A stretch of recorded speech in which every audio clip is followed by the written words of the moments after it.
Dan saya sedih kenapa tidak dapat di awal khutbah hadir, karena kali ini saya tidak mendapatkan tuliskan nama saya di buku malaikat. Karena malaikat di setiap masjid Jumatan hadir dan mereka membawa catatan buku. Orang jamaah masuk tulis si fulan datang jam sekian, si fulan datang jam sekian, si fulan datang jam sekian. Dan semakin awal semakin besar pahalanya. Mulai dari besar pahalanya sebesar ekor unta, kemudian nanti turunnya lagi sapi, turunnya lagi kambing, turunnya lagi ayam, turunnya lagi telur. Aku heran datang lebih awal tapi duduk nongkrong di luar sambil rokok. Kayaknya dia tak peduli dengan buku malaikat. Tapi kalau ada peduli catatan pemerintah, yang datang lebih awal akan dapat 50.000 atau 100.000, nampaknya habis subuh sudah di sini. Jangankan sebelum Jumat. Kalau malaikat tuliskan nama kita, berarti akan nama kita terangkat sampai ke langit. Dan malaikat terus menjalani tugas menulis nama-nama orang pendatang ke masjid pas Jumat. Ketika khatib naik mimbar dan mengucapkan Assalamualaikum warahmatullahi wabarakatuh, malaikat jawab Waalaikumsalam warahmatullahi wabarakatuh dan tutup buku. Makanya saya sedih hadir di sini tapi nak tulis nama saya sebagai yang sudah dapat kemuliaan terdata di buku malaikat. Walaupun bagi saya sebagai orang musafir, saya bukan mukim, dan menurut berbagai mazhab musafir tidak ada kewajiban Jumat, tapi boleh dia hadir Jumat untuk salat. Beda sama mukim. Karena salah satu kewajiban untuk hadir Jumat, muslim, akil, kemudian mukim, menjadi seorang yang berada di tempat, bermukim di kota atau di tempat yang ada di sekitar masjid.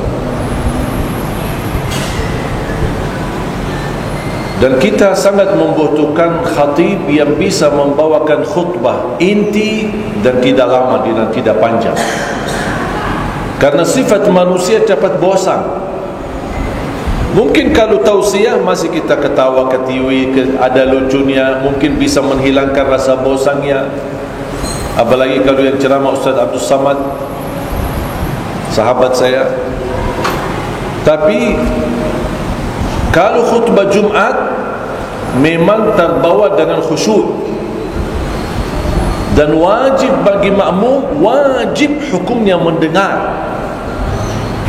Makanya kalau boleh dalam istilah lain, Allah maksa umat Islam dengar nasihat sekali seminggu. Allah paksakan hadir Jumat dan dengar.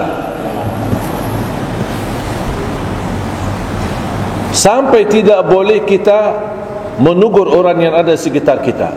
Sampai muncul berbeza pendapat, apakah boleh kita jawab salam atau tidak. Apakah kita menjawab salam orang yang baru datang di samping kita, dia berkata Assalamualaikum, apakah boleh kita jawab atau tidak? Cuba lihat, sampai begitu berbeza pendapat, karena mereka ada sedikit kekhawatiran bersoalan kehilangan pahala Jumatnya. Padahal jawab salam ini kan merupakan suatu kebaikan. Bahkan ada yang menyampaikan jawab salam hukumnya wajib, tapi mendengar khutbah Jumat lebih tinggi kewajibannya.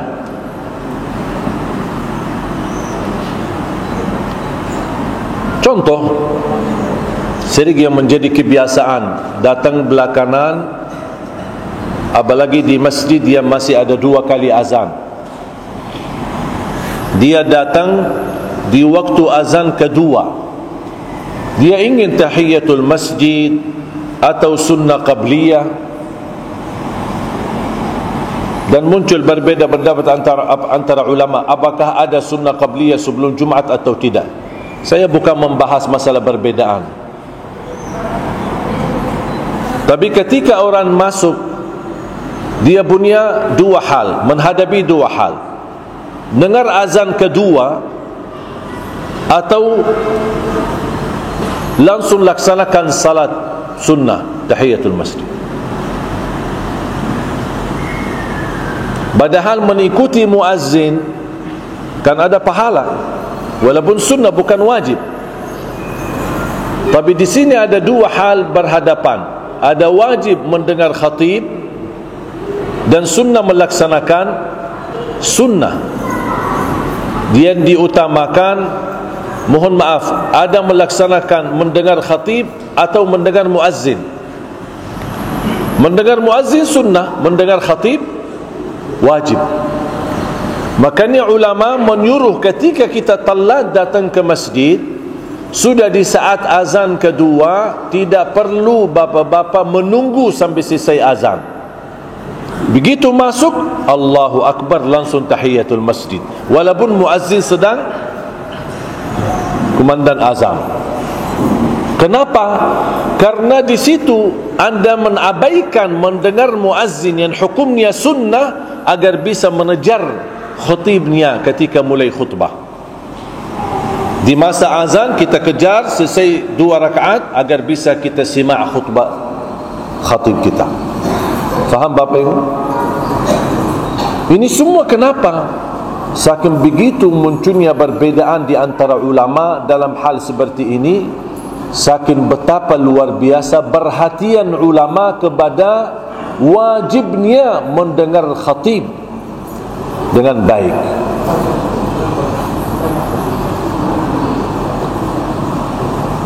Kalau kita dengar qari, wa idza quri'a al-Qur'anu fastami'u lahu wa ansitu la'allakum turhamun.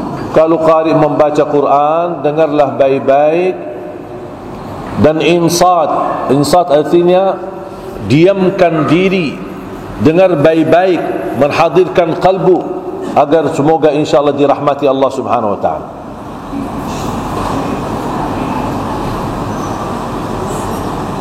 Tetapi kalau mendengar khatib beda sama mendengar qari.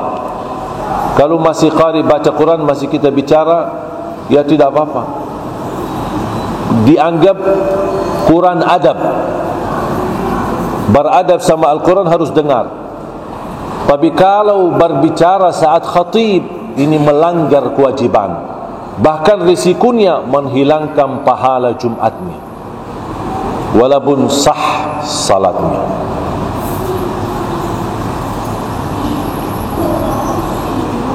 Makanya para khatib, saya bahagia ketika mendengar khatib yang menyampaikan hal sederhana. Saya sempat pas begitu masuk memperhatikan penyampaian khatib, mengingatkan untuk menjaga kualitas inna salati wa nusuki wa mahyaya wa mamati lillah. Komitmen ini kan janji. Janji bisa dikatakan nazar. Janji kita sama Allah, salatku, ibadahku, hidupku, matiku lillah. Berarti tidak ada yang selain Allah SWT. Jangan ada lillah tapi masih ada dunianya. Untuk dunia beda urusannya, untuk Allah Subhanahu wa ta'ala. Silahkan kejar dunia, silahkan cari dunia, silahkan cari kekayaan, tapi ketika datang waktu ibadah, semua tinggalkan. Tak ada tawar menawar kalau urusannya sama Allah Subhanahu wa ta'ala.